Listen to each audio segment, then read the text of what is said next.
This is episode 2 of the life of Keith Faldy with my grandpa, Keith Faldy, and me, Micah Faldy. Early oppression maketh a wise man mad, and a gift destroyeth the heart. Better is the end of a thing than the beginning thereof, and the patient in spirit is better than the proud in spirit. Be not hasty in thy spirit to be angry, for anger resteth in the bosom of fools. Say not thou, what is the cause that the former days were better than these? For thou dost not inquire wisely concerning this. I believe there are 3 types of people in the world. First, those who look to the past. They prioritize what came before. Call them traditionalists, conservatives, trying to preserve the so-called good old days of a world long gone by. Then there are those who look to the future. This is the utopian. The scientists, the politicians, they say, given enough time, enough progress, enough innovation, and all of our problems will be solved. I tend to fall into that first group. In a world as chaotic as ours, it's easy for me to believe that things used to be better. We've got more than ever before, more technology for communication, but less real conversation, more conveniences, but less contentment, more access to information, but less understanding. We can navigate to any place in the world at the touch of a button, but we're more lost than ever. And so, we do what people have always done. We look back. We imagine the good old days, the simpler times, the quiet mornings on the family farm, families gathered around the table, a slower pace. But if you stop and pay attention to what life was like, the truth is, it was hard. Money was tight. Farms and businesses failed. Families cracked under the pressure. We remember the good times, but we forget a lot. We forget the tears that were shed behind closed doors. We forget the boys, not yet men, who left school because someone had to keep the farm going. We forget the diseases, the ones that killed both man and beast, the ones we barely think about now, because they're all but gone. So while life was very different, and yes, in some ways it was better, it was never easy, because it was never meant to be. So your whole life, your whole family's livelihood is on the farm. That's where the main income is. Your dad never leaves to go get a job. What was it like growing up like this, raising animals on the farm, not just for fun, but for your livelihood and essentially as the family business? What are some things people might not even consider these days? I think I talked a little about the chickens. For years there, like I said, we'd get 500, 600 chicks, and then they were a real important part of our, now I almost hate to say income, but of just paying the basics in life, because we would gather up eggs and fill these big old crates. I don't remember how many were in a crate, but boy, there's a lot of eggs in a crate. And then when we go up to Baldwin, a nearby town there, and we would go to a store called Rosen's Store, um, and they would check the eggs to make sure they didn't have roosters with them. If you got a rooster with the hens, you'd have little blood spots in a lot of the eggs because they'd be fertilized.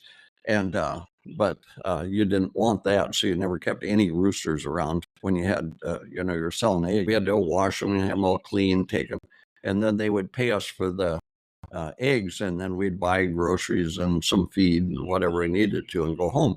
And it was just it was something that covered a lot of the weekly expenses. The chickens were. So along with the other things we'll talk about later, with some of the other animals, the pigs, the cows, the cattle, everything. But the chickens were an important function. They're an important thing going on. So you got eggs, you got meat, and you got this weekly, a little bit of money to buy some stuff. So Tell us about that major eclipse.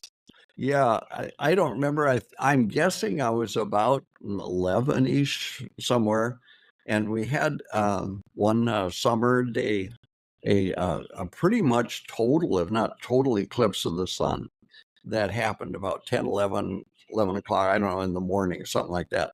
And of course, they always warned, don't look directly at it, you'll ruin your eyes and all this.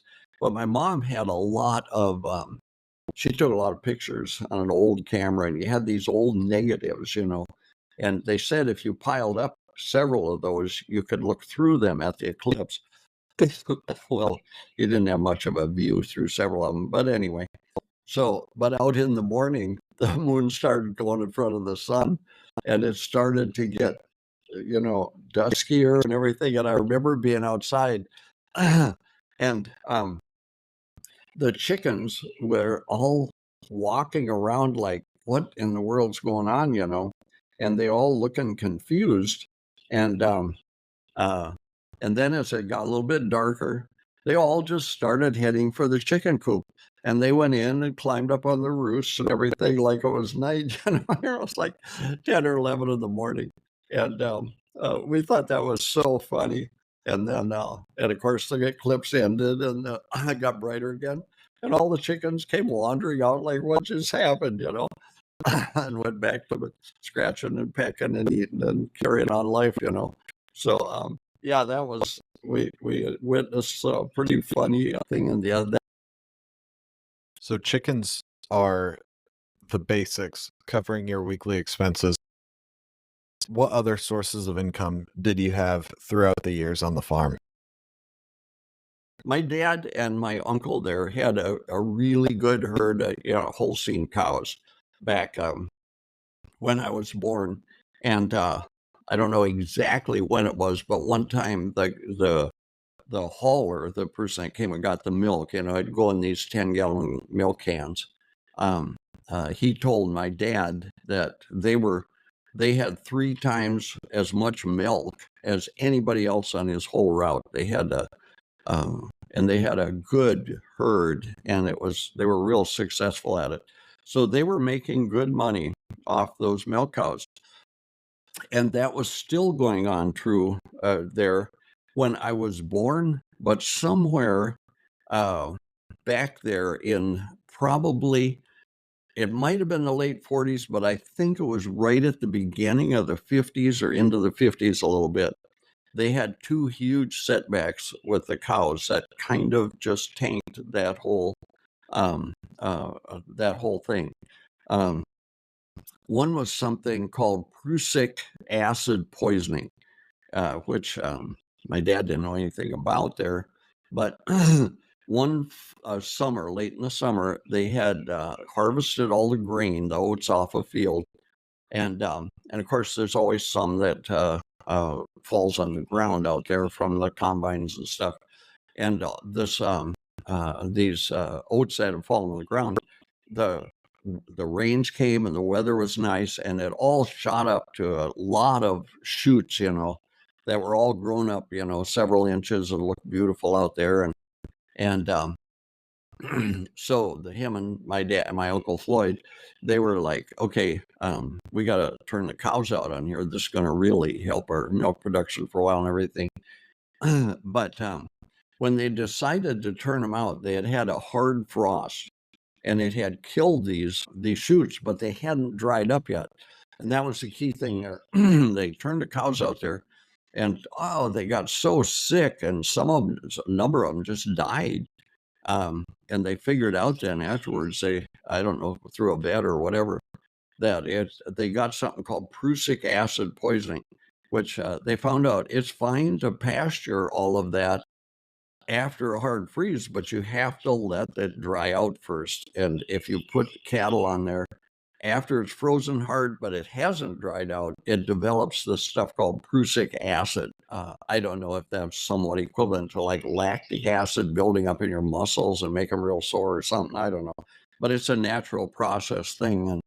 And so that was a huge setback. They lost some really good cows and other animals, heifers and things they were raising. But then they also, I don't know if it was about the same time or after, before, uh, they had a number of cattle that just weren't doing well. The young ones weren't growing well. The cows started just not doing well at all.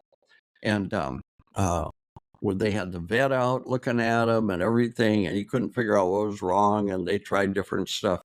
But my dad, he would always read, and my dad never finished 8th grade, but he would always study stuff and read up on things. And in his reading up on the symptoms he was seeing, he felt like they had stomach worms, just, the big stomach worms that are so common in animals and even people in third world countries.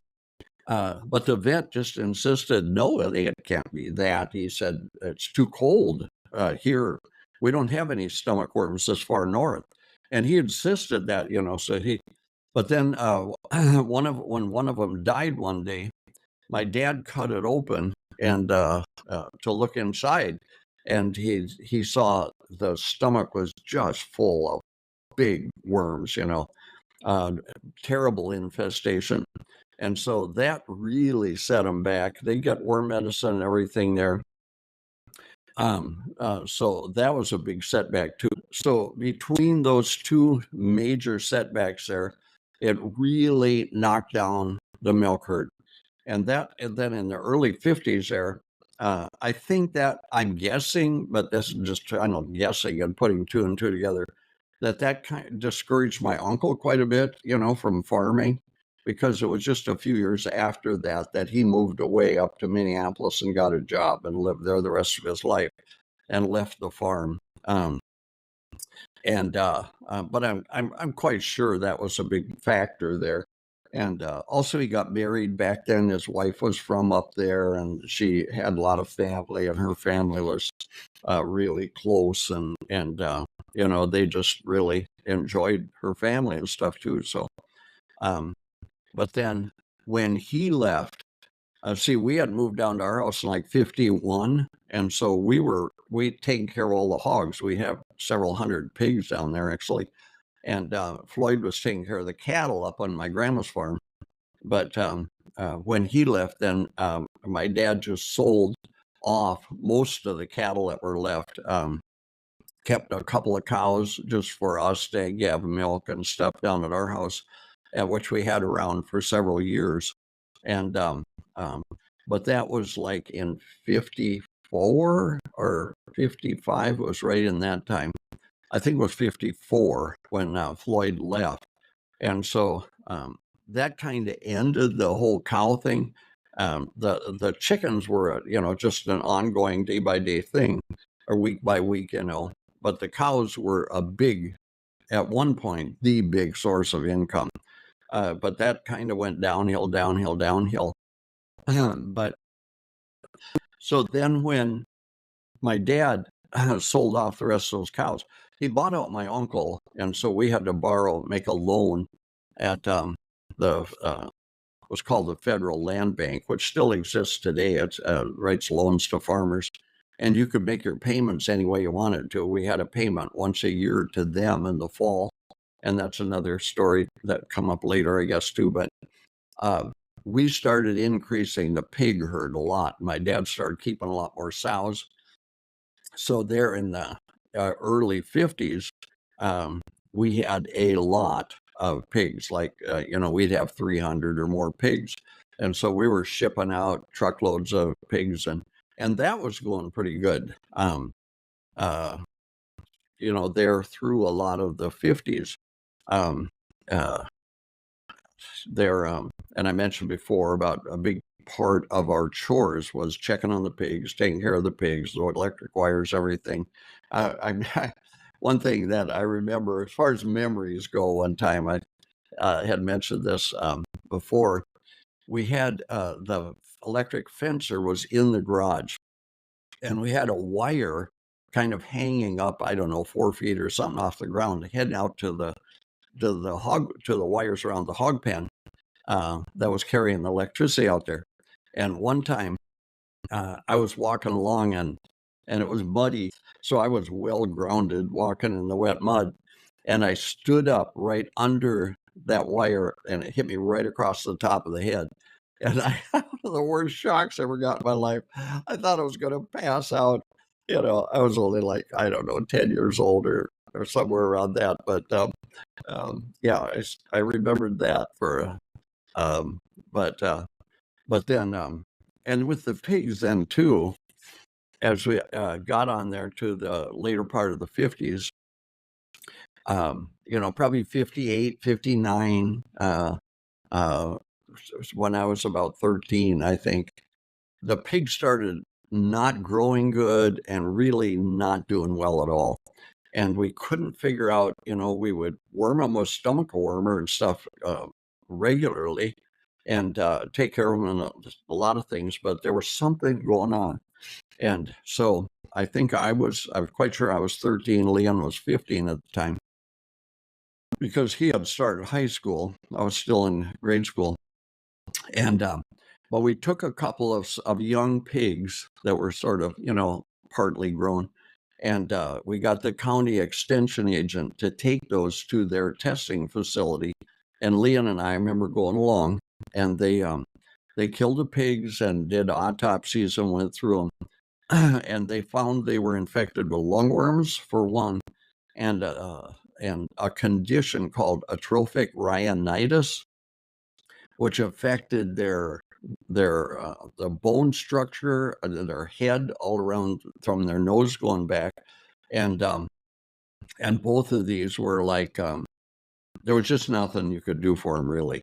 And they told us then the extension office said the only way you're going to get rid of all this stuff is to get rid of all your pigs and not have any pigs on your property for at least 4 years. Well, again, so here's another major source of income going. Then that brought us into my dad started to log off our woods and the sawmill and other things. So you guys are farming, and it's really the family business, right? You got your dad who's running it, your brothers, your mom, everyone supporting it. And out of the three major livestock, you have two really big setbacks. You have to get rid of two of the three of them. So all you're really left with is chickens. How do those setbacks affect the family dynamic? Because you're really losing a large part of your business and your income when tragedies like those happen. So by the time I was 12 or so, probably about sixth grade, things were really on a downhill skid and continued the next year or so. And when I was 12, 13 years old, in through there, financially, these setbacks had really put us in a bind, as far as a way just to make a living as a family there. My parents' relationship with each other started really falling apart. It seemed like to me, looking backwards. I don't know if there was more to it ahead of what I'm more aware of or what. But I remember those years when a lot of the arguing and blaming each other started, and sometimes it would go on into the night. And by the time I was like 13, 14 years old, I noticed I was getting really discouraged. And so my attitude had changed a lot in there. But I remember some nights, just laying up in my bedroom listening to this going on downstairs, and just so discouraged and brokenhearted really about it. And sometimes I would just cry, just and not knowing the Lord at all, not at that point in my life or anything, just having some concept, that maybe there was a God and all of that, but not really any um, spiritual stability or foundation at all. Just thinking life just really stunk. I would hear kids uh, over all my years work with young people, my life stinks. And I'm like, well, I understand how you feel. My life stunk too at that point in it. I felt like when I was your age, and just a young person there. But during that time there, I felt like um, my dad there, Floyd, had left and moved to the cities. And then one thing after another, just going downhill over those next few years. I believe Floyd left when I was about 9 there, probably about 55, I think, is when he moved. So my dad was getting really, I felt like disheartened. He was really, really discouraged. And sometimes, he would really show it. Sometimes he would more react by lashing out and everything at my mom and whatever else and the neighbors or whatever and talking, about stuff. But sometimes you could tell it just really, really. And I remember one afternoon, I don't even know what was going on or anything, but in particular, I just remember when I thought, boy, my dad is really discouraged. And he just went upstairs to his room. By that time, him and my mother were sleeping in separate rooms, and the relationship was really going apart. And he just stayed there for a long time that afternoon and the evening. And when he came down, I could tell that he had been crying. And that just, even though I wasn't getting along with my dad well at all, it just broke my heart to see how broken he looked at that point. It was a tough, tough time. My dad was normally pretty upbeat about stuff, we'd just go. And so, but in through there too, let me add this about as far as cattle go.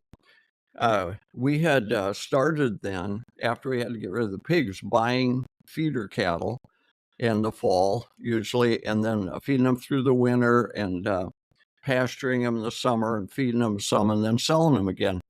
And that never went super well. We did all right a few times, but that fall when I was 12, my dad had bought cattle were really, really high. The market was just real high at that point, and it was a bad time to buy anything. But he felt like, we had to get something to go through the winter. So he bought a bunch of like range cows, just cows that were beef cows, that were kind of thin and just been used for cows to have calves out west. And they'd come into the South St. Paul stockyards. And so he had a buyer up there look for some that, looked healthy, but they were just thin and everything. And we bought quite a few of those. I don't remember just how many there were. But even from the time we first got them home, things started not going well with that. There was something called shipping fever. If you had sent cattle a long ways, and these came in on railroad cars or on trucks, but mostly on railroad cars from out west, the Dakotas or even further into South St. Paul. And then they were in the stockyards there with all kinds of thousands of other animals and then hauled out to your place, and sometimes they just get sick. And there wasn't really, it was sort of like pneumonia or something, but they just called it shipping fever. The cattle would get from all the hauling around and changes and everything. And we lost several of them that died from it. They were quite sick.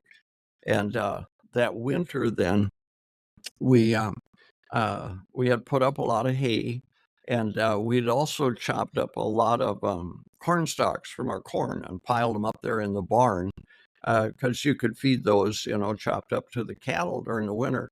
Well, they hadn't been very dry. It had been a wet fall, and the pile of them got moldy, and there was a lot of mold all down through the pile. My dad would be up there, feeding the cattle and everything, and somehow this mold, he got really, really sick with something called pneumoconiosis, which I guess was it's like pneumonia, but it's caused by mold, susceptibility, I guess, to it.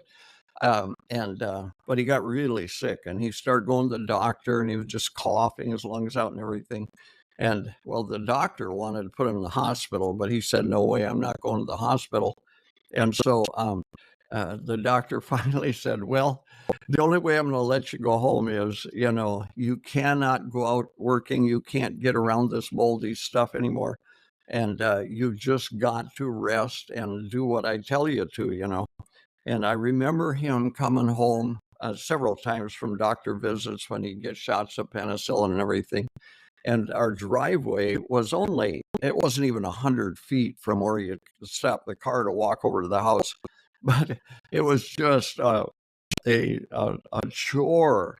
It was just difficult for him just to get out of the car and walk over to the house and get up and, into the house and sit down. And he just couldn't hardly breathe for all this, the lungs and congestion and everything he had. So he couldn't go out and do much. Well, I was 12 and Leon was 14. And of course, didn't have a driver's license or anything. And all these cattle were up on my grandma's farm, up at the old farmstead up there, and in the barn. And all the work had to be done up there. So we stayed out of school a lot, just to work, that winter. This would have been in 58 and into 59 that winter. We had this old 39 Chevy my dad had bought brand new and worn completely out. This old car, he had put 3, I think, different short blocks in it because it was just wearing the engine out. And the car was so worn out, it would just wander all over the road when you drove down the road with it. But it was still running. And so, but Leon and I would get in that thing. I didn't try driving, of course. I was only 12, but he was 14, and he'd try anything. He didn't care. So he would drive that thing. We had to drive the half mile or so up to my grandma's barn. I remember the car just kind of wander over towards the right ditch, and then you'd turn it the other way and it'd wander over there. And I was always like, oh, I hope we don't meet anybody coming down the road because we're just taking up the entire road. But all the steering mechanism, everything was so worn out in it. Well, we'd get up there and get back and took care of things. And a couple of neighbors came and helped haul out manure one time and helped us with a couple of things. But growing up, it was just make and do, and just, you kind of had to, okay, Dad can't do this, so we got to. And so we were out there. So we're taking care of all of that. But the cattle just didn't do well. And next summer, these kind of skinny range cows just wouldn't put on meat much, and the market dropped a lot. So by the time we got to selling them the next year, we really weren't making anything on them. In fact, we were losing money, and several had died too. But my dad, then he had taken out a loan to buy the cattle, which he did each year. The bank would just loan him money to buy them, and then he'd pay them back, when we were selling them, and hopefully make some money on it too, but not that year. And we wound up my dad went into the bank and talked to him, and we just did not have enough money to pay the loan back or anything. And my dad went in and asked him, well, can they write out a note, a loan to us. And so we had to take out a loan, and they did, for $3,000. Now, this is back in, it would have been 59, I believe, then at that time. And $3,000 was a lot of money. I mean, you could buy a house for $3,000, New car was 1,200 or something, maybe at the most. That was big. So, but he had it set up with them. And so in the fall of the year, and his idea was about harvest time or something, when things were brought in the fall from the fields or whatever, that we would have this payment due. Well, the payment from that loan, it was a 10-year note he took out, along with the payment from the Federal Land Bank on the loan he took out to buy out my uncle when he moved away. They both came due about the same time in the fall, and both of them had about 10 years to run. That would have been up through 69 approximately, maybe 68 there anyway. And it was amazing over the years just how the Lord provided things, because it was just, and even before I got saved, I had some sense that God was doing this, and afterwards, it was just totally made sense then. But it just seemed like this is going to be impossible. There's no way we can pay these two notes this year, you know. But there always was a way, and somehow things just, weird things just worked out, and we were able to pay them. So every year got them paid, and then when I started college in the fall of '69, we had paid off the last, or we're just paying that off that fall. I don't remember which, the last of both of those notes, and that was just amazing. Of course, at that point, I was a Christian, and I was really thanking the Lord. Lord, how do you do all these things? This is just crazy, But anyway, but we had taken those loans out, and now here we are. I'm near the end of my grade school years right there, when I'm 13 there now. And what are we going to do next? Because we can't go back to the bank and borrow more money to buy cattle. And that just wasn't working anyway for my dad there, So, and my dad has just gotten so discouraged during those days, like I said, and but he was always trying to figure out, okay, so what am I going to do next? How are we going to make this work? Well, we had 30 acres of woods there on the farm. And there were a lot of mature trees in there. There was a lot of oak and maple and basswood trees and stuff like that, some hickory and ash and other types of trees there. And so my dad was like, well, we could cut some logs and sell them. So he went out and bought this chainsaw. It was called a Diston chainsaw, and it had a hand clutch on it. If anybody knows what I'm talking about here. On a normal chainsaw, you're sawing, and if it slows down or the chain gets pinched, the chain just stops. It has a slip clutch thing in it, but this thing didn't. When you slammed the clutch in, the chain was going, and, with the engine, there was no slipping to anything. And that thing was just a killer. It was heavy. And my dad was a big, strong guy. He was like 6'2", and he probably weighed at least 220, if not more. And he was strong. And but that saw, like if he was undercutting something and the top chain pinched, that saw would just throw him backwards, and just I've seen him just like go stumbling out of there, with that. But he would never let Leon and I touch that saw at all. But he used that for quite a while. We started, he hunted around, found some log buyers, and we started selling the veneer, it's called, the nice, clean logs off the bottom parts of the trees, the trunk, and we had quite a few nice logs like that. So we would cut those and skid them out of the woods with this old case tractor we had. I remember Leon would skid logs like crazy. And at that time, I was like 13 or 14. He was like 15 or 16. And I was always amazed how he could, that old case tractor didn't have a synchronized transmission, but he didn't care. He could shift that thing on the go anyway. He just knew how to double clutch and make the thing work, So we'd skid all those logs out, and then we had a fella that would come with, he had a a Caterpillar, or not a Caterpillar, but a John Deere crawler with a loader on it, a not too big one, and a truck, and he would haul our logs down to Spring Valley, Wisconsin there. And it took quite a few truckloads then to, because there we would fill them into train cars. They were called gondolas, and they wanted the high-sided gondolas, so the sides on them were quite high. It's just open top, big metal train car. And of course, back in those days, the end of the 50s, start of the 60s, trains still ran into all those small towns on a pretty regular basis. And my dad would just tell them, when he needed a train car or two, and they would order one in and have it there, when we were ready to haul the logs down, load them. And of course, I remember the little office there with the guy running the train things, and he had his telegraph there. They didn't call anybody. They were all telegraphing back and forth, click, click, click, click, and that was all. I thought that was pretty amazing. And their communications, that was pretty old fashioned.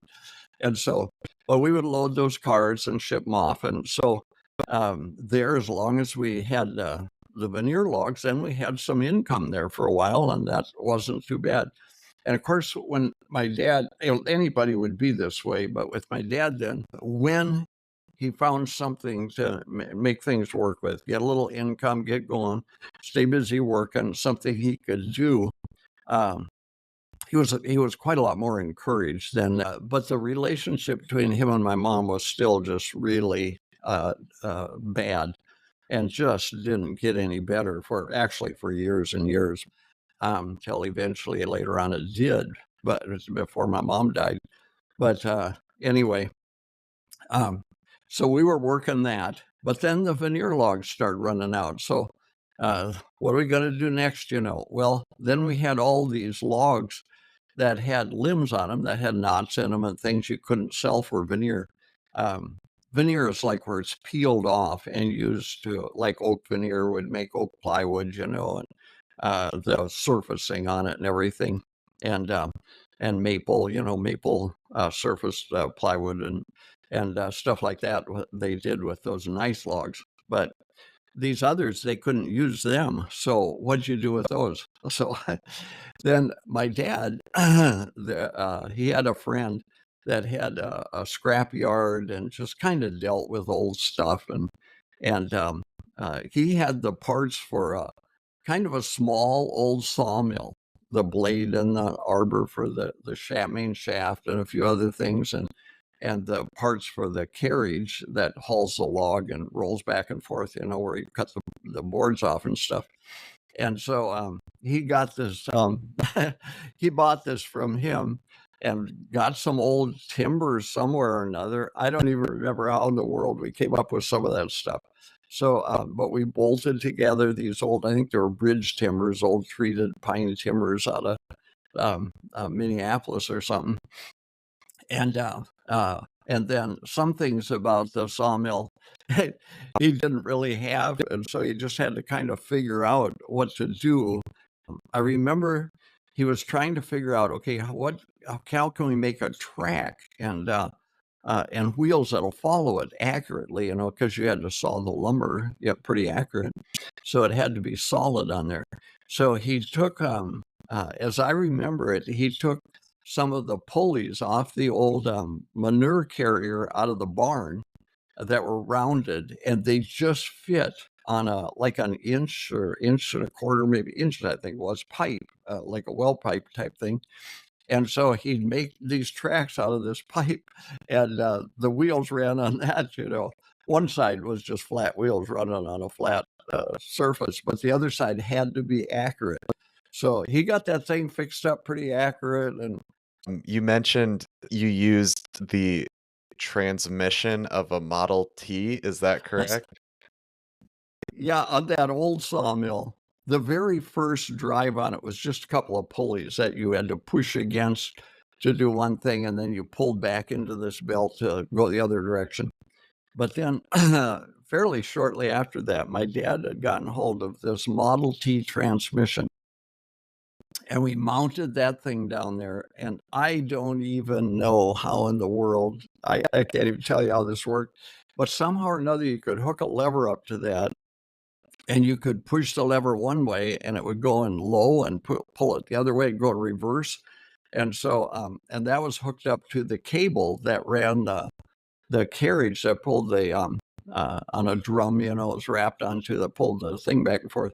So we had this old Model T transmission, and if I'm not mistaken, I think we wore one of them out and got hold of another one or something. That they were even still around was amazing, because it had no oil on it. I mean, we dump a little oil on there, some grease once in a while, but it was just the gears out in the open, just running, and you dig the sawdust and chips away and just keep going. So, yeah, that was pretty crazy. But it was one of those things, though. My dad just came up with stuff. At first, the drive on it was so rough and hard to operate there, and he did that at first. But then I learned how to do it, and I kind of took that over. So when I was 14, we were cutting logs there, but we were cutting then the lower grade logs and sawing up the other logs that we had and cutting lumber. The first thing that we started off with was that we started selling was something called water ski blanks. This was before they made water skis out of plywood. And so they would make them out of hickory and ash, but they needed clear boards, without knots in them. And there were certain sizes that they needed. So, but we would cut our ash and hickory trees, and carefully cut these out. And my dad would haul them down to Spring Valley to a lumber outfit there, or an outfit that manufactured stuff, actually. The Gilbertson brothers and Herman Gilbertson there. He outlived my dad, actually, and was a good friend of my dad's all the rest of his life. But they were nice guys, Their place was just always kind of a mess. It was just, they had a drying kiln there, where you would dry lumber in these big chambers, and you had fires going all the time there.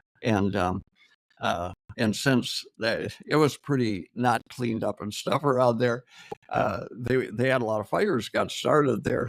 And years later, somebody that was on the volunteer fire department, Spring Valley, he told my dad there and my youngest brother that was home there. One time he was talking to him. He said, "Yeah," he said, "whenever we heard the siren go off during the night, and we'd jump up to go see where the fire was." He said, the Gilbertsons' business there was kind of on the way. He said, so I'd always drive by there first, because half the time that's where the fire was anyway. So then I'd head to the fire station. But they were nice fellows, and it was a way that really God used, even though I wasn't giving him credit for it in those days, to see us through those years. And we started selling those, and then it moved on from there. We sold them a lot of basswood lumber. They made yardsticks and paint paddles and a lot of stuff like that there too. And but then it moved on from there, and my dad hooked up with a place called Factory Lumber Supply up in Minneapolis, which was a one-horse company there. A guy named Joe Stern, his name was, that ran it. And Joe was he was always real good to us and real honest and everything with us. But I always kind of felt like he was a little bit of like cutting corners with people, and stuff like that up there. But anyway, but he would he wasn't like a big operator, but he worked with just like truckloads of lumber somebody needed. Sometimes he had bigger orders. He had a number of businesses where he just needed odd shaped blocking and stuff like that cut, and would just need like a truckload of it at a time, And so he worked with bigger sawmills didn't want to mess with that kind of stuff, small orders. They wanted to stick to their main thing and just do it. But here we were, a little, family mill. And so we didn't mind doing that. We just cut different, all kinds of little blocking and things. But then one thing we really worked with a lot during the 60s there, when they were building the interstate system, in down through a lot of the main interstate system out the country had been built back under Eisenhower's day in the 50s. But once you got into the 60s, lots of cities were building their internal interstate system that through the town and all the different connections and all of that, and belt lines were being built and everything. And up in Minneapolis, they were working on a lot of areas down through town. And since there's a lot of deep limestone and other rock under that whole area, they had a lot of tunneling they had to do down deep to drain off the stormwater, the storm sewers it was called, and it was just rainwater, and then they would drain it into the rivers up there, which were much, much lower than the regular land level. So they would be down over 100 feet underground with their big tunneling things. Well, when they tunneled through, they had to pour a concrete tube kind of around the tunnel. And they had the forms for the inside, which they could just put up, take down, move, put up, take down, move. But on the outside of the concrete, they would form that up also. But there they just bought kind of low grade lumber. All it had to be was strong, and it just, they didn't care about bark on the edges or whatever. We cut lots of just 2-inch stuff that was like 5 feet long, 6 feet long, whatever it was. And they would line the outer part of these tubes with that, and then put their inner form in, pump it full of concrete, set the concrete up. But all that lumber just stayed there, rotted underground. It's all still down there, whatever might be left of it. I'm sure some of the oak, there's still some left. But we started hauling that up, and for several years that was our main source of income, was cutting cribbing, it was called, that went up there. And of course we were cutting other things as well. So that was kind of how our sawmill days started building up. We still had that small sawmill at the time there. We were selling lumber up there. And by this time I had turned 15. I was running the stick, we called it, on the sawmill. Basically, I was the one that did the sawing. And my dad would take away the lumber. Switching gears just a little bit here, but not in another sense. Going to schooling. See, I finished up at Cloverdale when I was 14, or I turned 14 that summer. So then I went to my 9th grade year. I had to ride a bus for, in one direction, it was like over an hour, I know, morning or evening, I don't remember which one, to go to high school, Ellsworth High School. And there wasn't anything wrong with Ellsworth High School or some of the teachers, really, I kind of liked. But I just hated riding the bus, and I got more and more just discouraged with going to school. I just felt like I need to be home working, and I would stay out of school a lot, even that freshman year, all I could, just to stay home and help. So I missed quite a lot of school. Really, my goal as far as school and all those years through there was to get to my 16th birthday where I could just quit. I just wasn't wanted out, But as I got into my sophomore year, 15 years old, I started there in the fall, my 10th grade year. It just, my dislike of going to school, I hate to use the word hatred, but it really was true, of school and going to school just started getting unbearable, really, in a sense, for me as a kid that was discouraged and everything else too. And by this time, I wasn't so much just sad and unhappy. I was getting really hard and bitter, I guess you would say, and really pretty hateful towards life and people, and just kind of hating the whole world out there. Um, but I've got to the place where I was just like, okay, I can't stand this any longer. So I wrote a note to the principal and said, I'm done. I'm quitting. I'm leaving my books in my locker, which is number so and so, and I'm out of here. And it was just during the day. And so I just walked out the door, and decided I wasn't going out. Well, we didn't even. Well, at that point, I think we had a telephone, but it was 7 miles home, and I just walked. I didn't even go out on the main road. I didn't want to catch a ride or something. I just wanted to be alone. So I walked all the back gravel roads 7 miles home. And I just showed up during the day, and my dad was like, What are you doing? And I said, I quit. I'm done. And he never said much. He hadn't finished his 8th grade year. When he turned 14 in January of his 8th grade year, and that was legal for him to quit back then. And he had quit to start taking over the farm because of absolute necessity. But I felt like too that my dad just could not do it on his own there. So it was partially I got to be there to help, and it was partially just total disdain for school at that point in life. So I just quit. And of course, my mom, she would never say a lot, but she was just right from the start. You can't. You're only 15. You can't quit school. And so I'm gone a few days, and then letters started coming from the school district. And the principal. Got to get this kid back in school. Uh, he's got to come back. He can't. And and some of them got threatening, like, if he doesn't come back, we'll have to take him away and stuff. I mean, they were seriously saying, we're not going to let this happen. So finally, my mom went in and talked to the principal, and I don't know the whole story, but I know she talked to him and told him, he just will not come back.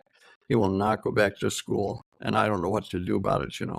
Well, the principal was kind of torn, because he's like, well, he's not a bad kid, he's not getting in trouble and stealing stuff or vandalism. He's not anything like that.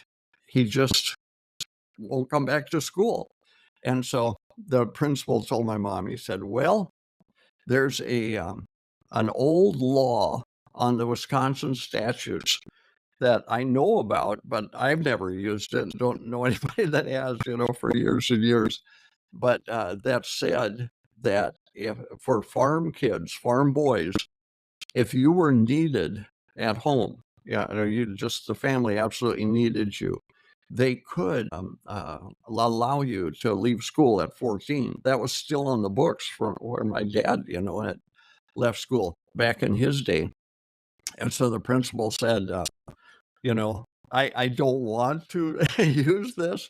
He said, I never have. I probably never will again. And I look back and think, what if you feel like God's hand was on all these things, even though you're so far away from God, because you think, what would have happened if they would have sent me to a facility? Who would I have been hanging out with? A bunch of hoodlums and everything. And, at 15 years old, who knows what the attitude I had, what? So, but sometimes you think back and think, what if, along life's pathway, what if that had happened? What if that hadn't happened? But anyway, he signed off, and he allowed me then to stay home and go to work. And so then I just went to work full time. We worked at least 60 hours a week. We'd work 6 days a week. I mean, Saturday was just like any other day. And from quite early till quite late at night. And I'm sure we did averaged at least 10 hours a day, because we were doing some farming, putting up some hay, starting to do some other stuff, but mostly it was logging, cutting lumber, and that sort of thing. Back to the sawmill then, for the rest of that year. And here's one thing I don't remember exactly, but at least on through that winter, possibly the next one, we were still using that small sawmill. But there came a point there where my dad had a chance to get hold of this bigger mill. It was what was called, nobody probably know what this is, a number 4 Howell sawmill. and it had a, a big, heavy, long 16-foot arbor. That's the shaft that spins everything. And it had a much bigger saw. It had a really good carriage system, the whole system for haul, the logs and the track, and we cut out all oak framing and everything to build the the foundational structure for it, and we put that whole thing together. And that was the mill we used then for the next number of years, really, up until Grandma and I were still using it some during that first summer when we were married. And then after that, they never used it again because they were back to farming. But we used that mill for years then. And uh, uh, but that was somewhere around, I was 16 or 17. Leon, when he turned 18, of course, the summer I turned 16. When he turned 18, he left and joined the Air Force. So he was gone out of the picture then. And that had been really his goal all the way through high school, to join the Air Force and everything. So he was gone. So it was my dad and I pretty much running everything. We would go out and log and cut the trees and load the trucks and bring them in, saw and everything. Jim was helping some. He, of course, was 3.5 years younger than me, so he was still pretty young. He was helping some through those years, but Jim never was too excited about the sawmill work and stuff. And so he never really got involved in it a lot. But he, through those several years, he did work at it with the rest of us until he turned 16. And then as soon as he turned 16, he got a job and he had a car, and he was off on his own journey in life, really. And then Daryl came along, and Daryl started working a lot with me in the sawmill, even from the time he was really young. When he was like 11, 12 years old, I had him taking away lumber, and I'd be sawing, and my dad and Jim would take off to the woods, and it was a family thing, and but we were doing fairly well. We certainly weren't getting rich, but we were paying the bills and doing okay. Uh, we were able to pick up an old cleat track crawler, like a Caterpillar thing. Yeah, the snow was so deep during those winters, and we with wheeled tractors, we just couldn't skid and get out in the woods. So, but we ran that thing for years and used it to skid logs and put logs into the sawmill with the loader on it and everything, and load trucks out in the woods, of course, and a lot of adventures during those times that were, yeah, they were pretty crazy because. For one thing, it was a bunch of us teenage boys, and we were just not careful about stuff. My dad was always concerned about being careful, and he would try and everything, around machinery, teaching us about guns, even and shooting and everything, everything was safety, safety, safety. But when it came to working in the woods and around stuff, we're kind of nuts. We just didn't pay attention to anything. Yeah. Just a couple of years ago, I heard something I had never heard, where Pete was saying that my youngest brother, Pete, he had been talking one time to this an old friend of my dad's, uh, and he said during those years, my dad had told him one time, he said, I just um, resigned myself to the fact I'm going to lose one of my boys. He said, I don't know how or which one, but he said, they can't possibly all survive the way they do things. And so I just laughed and laughed at that. Daryl and I heard that. We were like, oh my goodness. Yeah, I thought that was an interesting take there. That my dad felt that strongly about our just carelessness and craziness back during those days. But those were some of the things and leading into those sawmill years there. All right, and that's a wrap for this week's episode. Uh, I hope you learned something. Hope you took something away. I opened this episode talking about the three types of people. And if you're paying attention, you would notice I've only mentioned two. The third is the person that focuses on the present. And I believe this is where we all should be. The past isn't coming back and it isn't changing. And the future is determined by what we do today.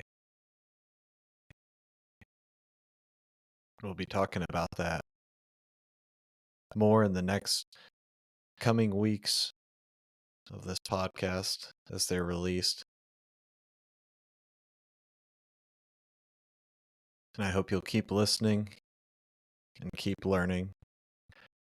I've already learned so much from listening to these and re-listening to them through the editing process.